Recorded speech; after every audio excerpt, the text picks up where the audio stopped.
Une très belle chanson qui vous a permis de bouger. Nous également, sur ces plateaux, nous avons bougé et ça va nous permettre d'entrer directement dans notre débat du jour.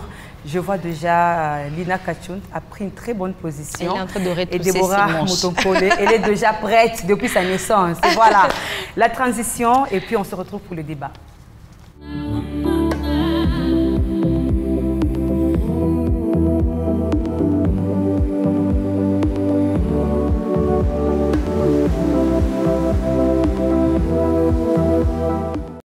Et oui, on a dit, on ne se jette pas les pierres, on ne massacre personne, on va juste résoudre un problème de société. C'est ce que Lina a dit, ce ne sont pas mes paroles. Je commence avec toi, Déborah. Avant de répondre à cette question, j'ai envie de te poser la toute première question. D'abord, la polygamie, ça profite beaucoup plus à qui? À celui qui va épouser d'autres femmes, non? C'est pas l'homme. Ça profite seulement à l'homme. Comment ça? Moi, je crois que c'est une façon de l'homme d'aller assouvir un peu sa soif de prédateur, excusez-moi, sexuel. Ouais, je pense que c'est comme ça. Et tu es d'avis, Lina? Ça commence fort sur ce plateau. Bon. En tout cas, d'emblée, je dis que ça profite plus à l'homme qu'à la femme. C'est vrai qu'il y a des femmes qui se disent que moi, je serai deuxième femme et tout. Mais ces femmes-là, excusez-moi le terme, ce sont également des arrivistes. Parce que personne n'aime partager son homme, en fait. Tu voudras être deuxième femme parce que tu sais que cet homme, il a les moyens. Et là, il va bien te positionner. Tu seras chez toi, tu auras tout ce qu'il te faut. Mais l'homme n'est pas vraiment à toi. Il appartient à quelqu'un d'autre. Il a dû bosser pour en arriver là. Pourquoi ne pas seulement te chercher ton propre homme à toi? Ouais. Le deuxième choix d'un homme, c'est pas du tout intéressant. Et toi, Lina, tu es d'avis? Ben, moi, je trouve seulement que, moi, je ne sais pas dire si ça profite à l'homme, parce que je parie que cet homme-là, quand il s'est casé avec la deuxième femme, ils ont eu le temps de parler, et la deuxième, et celle qui est deuxième, a accepté cette situation. Moi, je ne sais pas. On n'a pas que des hommes riches qui sont polygames, hein. On n'a pas que des hommes riches qui sont polygames. J'ai découvert qu'il y a aussi des hommes qui n'ont pas de moyens. Quand je le regarde, tu te dis, mais ce gars-là, il est en train de souffrir, comme on le dit sur les réseaux. You will Kemba. Il est en train de Kemba grave. Mais il a d'autres femmes ailleurs. Il a une deuxième femme. Il a une deuxième femme qu'il a déjà installée. Tu le vois, peut-être qu'il ne fait pas un grand travail qui lui rapporte forcément de l'argent. Mais après, il a deux femmes. Et je pense que ce sont des entendements. C'est quelque chose qui se traite avant. Et quand tu veux vraiment aller dans la chose, tu entres. Ben, ça profite à l'homme de assouvir sa... Quoi encore? Ses envies de prédateurs. Peut-être oui, parce que nous savons tous que les hommes courent un peu derrière, ils sont prédateurs. Je ne dirais pas oui directement, je dirais peut-être, parce que nous voyons d'autres hommes aussi, il a ces deux femmes-là, mais quand même, il va même dehors.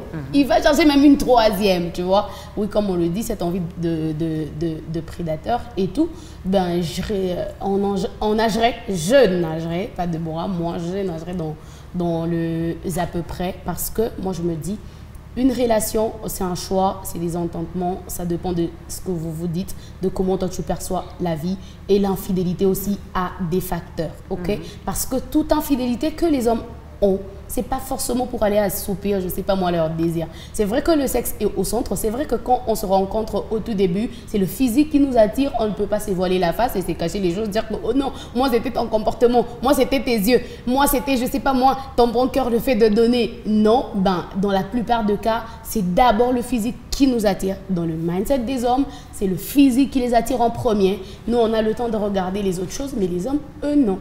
C'est quand ils s'approchent qu'ils commencent maintenant à voir les choses avec le temps. Donc, selon toi, ça profite et à la femme et à l'homme? Ouais, aux deux. Parce qu'il va remplir les mêmes tâches. Et oui, les mêmes tâches qu'il y aura chez la première, bon, je suppose que les mêmes tâches qu'il y aura chez la première femme, il les accomplira si c'est un homme complet en fait. Il peut te nourrir, il peut remplir les mêmes tâches que si tu étais, la première femme, s'il peut remplir. C'est pas que j'encourage que les femmes préfèrent aller dans un deuxième mariage parce que, comme je l'ai dit tout à l'heure, la vie c'est un choix. Il y a d'autres femmes, elles veulent être dans un deuxième mariage. Il y a aussi d'autres qui ont été dans un premier mariage où ils ont été maltraités par leur mari. Elle se dit, ben, elle a trouvé un autre qui la traite plutôt bien. elle se dit, ben, ok, moi je préfère me caser avec celui-ci, même étant deuxième épouse, parce qu'il me traite bien. Mais tout ça, c'est quelque chose, c'est un travail aussi qui doit se faire parce qu'on fait d'autres choix, parce que simplement on a été blessé, ou encore parce qu'on a peur de s'attacher. Tout ça, c'est un truc émotionnel et ça demande vraiment de l'encadrement. Mais comme tu l'as dit au début, on ne juge personne. On ne juge personne en tout cas. Les filles, c'est vrai que la polygamie n'est pas du tout légale dans notre pays.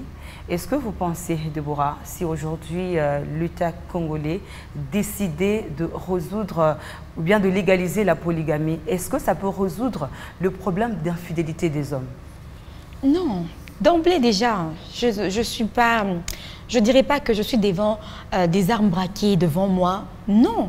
Même si je suis devant des armes braquées au devant de moi, on me dit non, on va t'égorger, on va te tuer, dis ça, dis ceci. Non, je dis non en fait. Vous savez, quelqu'un qui est infidèle, déjà, c'est dans sa tête. On est là en train de donner nos avis. Alors moi, je pense qu'à mon avis, selon moi, quelqu'un qui est infidèle, quelles que soient les raisons qui le poussent à aller avoir une deuxième femme, une copine, je ne sais pas moi, une petite amie, quelles que soient ces raisons, c'est que dans sa tête déjà, il y a l'infidélité, il y a une graine d'infidélité quelque part qui était enfouie et qui commence à germer et à pousser en fait. Même si aujourd'hui, l'État congolais décidait de légaliser, vous savez, même si l'État dit non, on permet aux hommes d'avoir 4 femmes au maximum. Donc 4 femmes, c'est tout. Il y a ceux-là qui vont aller même à 5, à 6, à 7 parce que déjà, on a déjà légalisé. Et parce que, comme je l'ai dit tout au début, il aura envie d'assouvir sa soif en fait de prédateur sexuel. Imaginez un homme qui a les moyens. Déjà, tout à l'heure, Lina a dit que non. Il y a même ceux-là qui n'ont pas les moyens, qui sont, je dirais, polygames, quoi. Moi, j'en ai pas rencontré jusque-là. Parce que quelqu'un qui se dit qu'il n'a pas les moyens, il ne peut pas aller installer une femme, même dans une pièce. C'est que tu as les moyens. Si tu vas installer... La femme coûte cher. Hein? Oui, la femme coûte énormément cher. Si déjà tu la mets enceinte, elle te met au monde des enfants. C'est que tu as les moyens. Même si c'est au village, on dit non, ce monsieur-là, il est polygame, il a des femmes, il a 4-5 femmes. C'est que quelque part, même au village, il en a les moyens. Je vous dis la vérité. Mais après, dans la société, quand on parle d'une femme qui s'est casée comme étant deuxième femme, on dit généralement que c'est à cause de l'argent. Parce qu'on voit que plus les hommes qui sont... bon, les moyens peut-être c'est dur, plus les hommes qui sont un peu riches, quoi. Ils ont des véhicules, ils ont des maisons, bon, ils ont des biens matériels un peu qui peuvent exposer, en fait. Eux, on pense qu'ils assument plus le fait qu'ils aient des deuxièmes femmes et tout, mais ceux qui ont un peu de moyens de s'en sortir, comme Déborah l'a dit tout à l'heure, eux, ils sont un peu trop en retrait. C'est genre, il faudrait être dans son quartier pour que quelqu'un te dise, ah, tu vois, où les dada, où les nyumba, mais bibi qui a pire, ah, et puis après, tu te dis, tu vois un peu. Il a sûrement quelque chose qui leur donne. Après, quand on dit que les femmes acceptent la deuxième position par cupidité, c'est quand on voit ces hommes-là qui sont riches, ils ont des véhicules, ils ont des maisons, ils ont des biens matériels qui peuvent vraiment exposer. Mais en cas d'infidélité ou en cas d'avoir une deuxième femme, c'est tout type d'homme en fait. C'est un truc de volonté en fait. Parce que tu peux voir à tous les degrés, il y a toujours quelqu'un qui a une femme quelque part, il y a toujours quelqu'un qui peut installer quelqu'un quelque part. On a vu, je sais pas, moi j'ai grandi dans une société, j'ai Camille en fait, on pouvait voir des enseignants. Aujourd'hui on dit que les enseignants ils sont mal payés, mais tu vas voir un enseignant qui a 2 femmes. Dans un quartier, 2 avenues après, dans cette avenue, il y a sa femme, dans l'autre avenue, il y a aussi sa femme. C'est pas juste une question d'argent. Exactement, il est simplement enseignant en fait. Moi je pense que c'est une question de volonté, c'est pas seulement de l'argent qui nous alimente à avoir une deuxième femme, non. Mais après, on a le choix de faire ce qu'on veut. Si on sent que la première ça va pas, on prend aussi la deuxième. Déborah, tu voulais dire quelque chose? Non, je n'avais pas fini. Pas du tout. J'étais juste polie seulement. Je la laissais parler.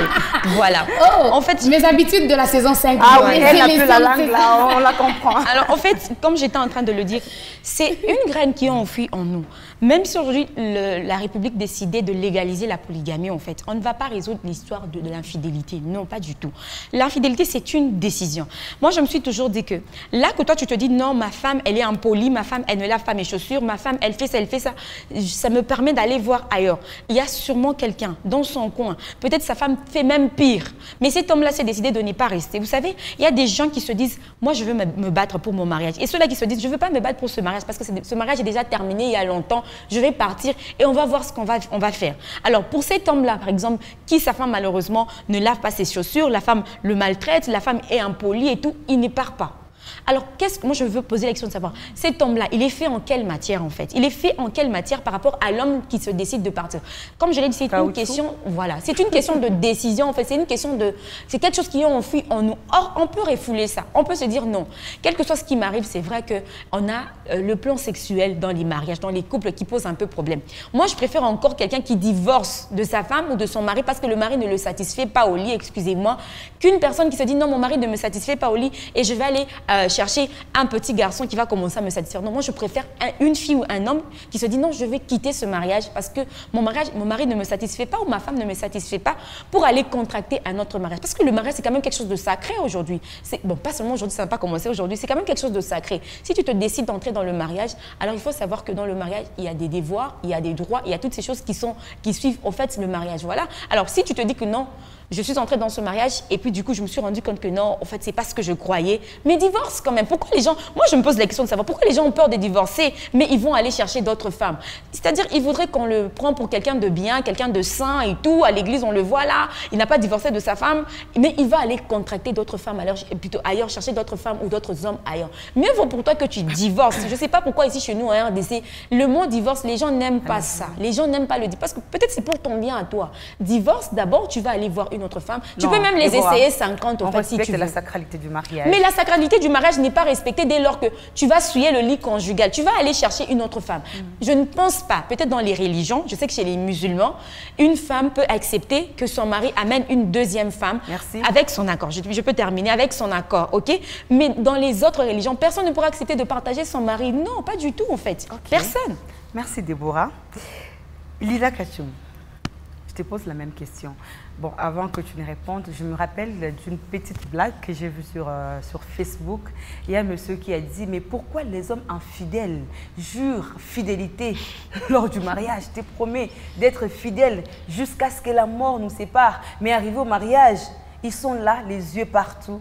Bon, on ne sait pas en tout cas. Alors, selon toi, Lina Kachund, est-ce que légaliser la polygamie en RDC peut résoudre les problèmes d'infidélité dans le mariage? Comme Déborah, je dis également non. Parce que je l'ai dit tout à l'heure, il y a d'autres pays, eux, la polygamie chez eux, c'est légal. Mais on voit ces gens d'hommes-là... c'est légal et puis surtout c'est un problème culturel. Exactement. On les voit, ces hommes-là, ramener des femmes encore et encore, en fait. Légaliser la polygamie, c'est pas résoudre un problème d'infidélité, en fait. Parce que le gars-là, il faut comprendre un truc, c'est que l'être humain, dans sa nature, peut-être nous les femmes on résiste un peu à ça, l'être humain dans sa nature se fatigue des mêmes choses en fait. C'est ça même l'envie qui pousse les autres à aller dehors parce que je suis fatiguée des mêmes choses en fait. Il y a d'autres hommes qui te diront, parce que moi quand on me parle d'infidélité, je me base plus sur les causes d'infidélité. Est-ce que vous savez qu'il y a certaines personnes qui souffrent d'infidélité simplement parce qu'ils sont malades? Et oui, maladie de l'infidélité. Exactement. Simplement parce qu'ils sont malades. Parce que l'infidélité a des degrés. En fait, l'infidélité a des degrés. Il y a ceux qui savent qu'ils le veulent. Ils veulent être infidèles. Il y a d'autres, ils ne savent pas ce qui le pousse à être infidèle. Moi, tu verrais quelqu'un qui te dit que moi, ma femme, elle est belle. Elle est polie. Elle est comme ça. Mais je ne sais pas pourquoi je la trompe. Tu vois un peu. Donc, la fidélité a des stades. Seulement qu'ici, nous, déjà en Afrique, en plus au Congo, on n'a pas ce temps-là d'aller suivre des médecins, d'aller suivre des formations de près, d'aller suivre ces genres de choses. Et du coup, on se mélange un peu. Mais je trouve que même si on légalisait la polygamie, ça ne va pas résoudre ça. Parce que, comme Déborah l'a dit, avoir des femmes, ça n'enterre pas mon envie de prédateur ou l'envie de l'homme de prédateur. Non, aujourd'hui il sera chez celui-ci, demain il sera chez celui-là et tout et tout. Mais après, il va se retrouver encore avec 4 ou 5 de ses potes en train de boire et voir une jeune fille aux formes de Rébo passer. Il aura envie encore de voir ce qu'il y a sous les jupes de cette fille-là. Et il ne va pas se limiter par là. Il ne va pas voir que j'ai 2 femmes chez moi à la maison. Non, il aura envie. Et je te dis que cette envie-là, c'est plus fort que lui. Il veut à tout prix aller voir ce qu'il y a sous les jupes. Donc, en tout cas, il n'y a aucune solution pour résoudre le problème d'infidélité dans le mariage. Non, il y a une solution. Il y a une solution, laquelle? C'est la fidélité. Oui, ça peut être... Oui, la fidélité, ça peut être... C'est la fidélité tout court.